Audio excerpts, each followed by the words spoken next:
And we are back with another edition, Master Your Garden, where we harvest tips from the pros to keep your garden beautiful and thriving. Our Colleen Campbell is at the Heritage Rose Garden, where she's learning more about working in the garden during this hot summer heat. Good morning or good afternoon, Colleen.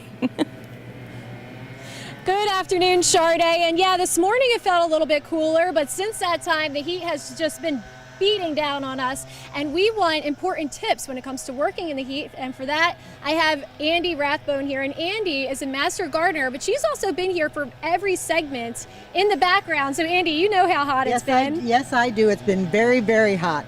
And we've been talking about how to take care of your plants in the heat, but now we want to talk today about taking care of ourselves in the heat. Absolutely. And one of the first important things to do is to really work early in the morning. The coolest times of the day are before 9:30 in the morning. So the earlier you can get out in your garden, the better.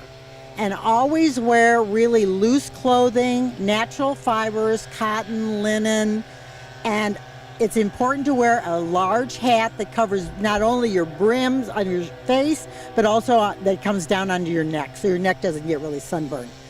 And make sure you're hydrated. Drink lots and lots of water. No caffeinated drinks, no alcohol, because this may be counterintuitive, but it really does dehydrate you.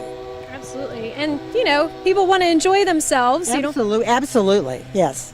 So, man, take a lot of breaks and when you get a little bit tired, and sort of recognize when you're getting to the end of your endurance. A lot of times we'll say, oh, I'm only going to end one more bag of mulch, one more row of weeds, and then the next thing you know, you're getting sick, which means we need to know the signs of heat exhaustion and heat stroke. Absolutely. And I think that's a good point.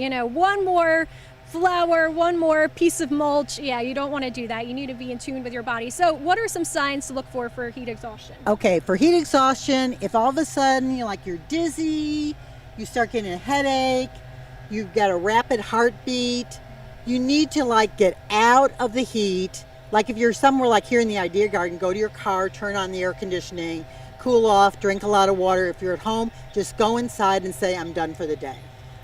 Now, heat stroke is a lot more critical and dangerous.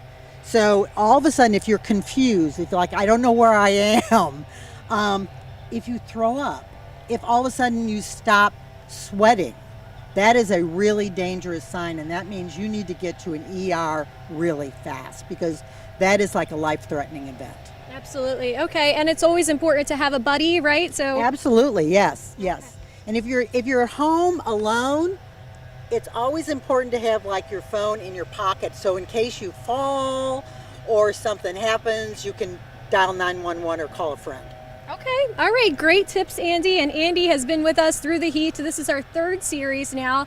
And again, if you are experiencing signs of heat exhaustion, or your friend is, call 911, have a buddy with you. And those are our tips for today. Of course, we'll have a recap of all this important information on our website at CBS 19. Sade, back to you. All right, Colleen, I think you need one of those large hats she was talking about. You would look so cute in it. All right, and remember, for you guys at home, you can always reach the Master Gardeners of Smith County by phone, online, or on their Facebook page. Now, their info is right there on your screen. There's also a help desk open Monday, Wednesday, and Friday, or you can just send them an email to smithmghelpdesk@gmail.com.